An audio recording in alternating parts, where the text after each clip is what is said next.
За прв пат во училишните клупи во гевгелиските основни училишта ќе седнат 220 првачиња, објави општина Гевгелие на својата веб страна. Од скупната бројка, најмногу првачиња ќе има во училиштето Крсте Мисирков 93, во општинското основно училиште Владо Кантарџиев 90 првачиња, 22 во Ристо Шуклев во Негорци и 15 првачиња во училиштето Климент Охридски во Миравци.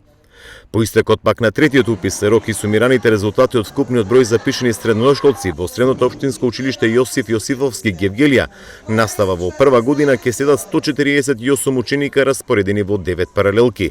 45 ученика ќе бидат во гимназиското образование поделени во 3 паралелки, 25 ученика во една паралелка во економско-правната и трговската струка, 25 ученика во угостителско-туристичката струка, 17 ученика во машинската, 16 ученика во струката здравство и социјална заштита со 4 годишно траење на образованието, додека 20 ученици се запишени стручно образование со 3 годишно траење, од кои 5 ученика е на паралелка машинска струка автомеханичар и 15 ученика е на паралелка угостителска туристичка струка готвач келнер.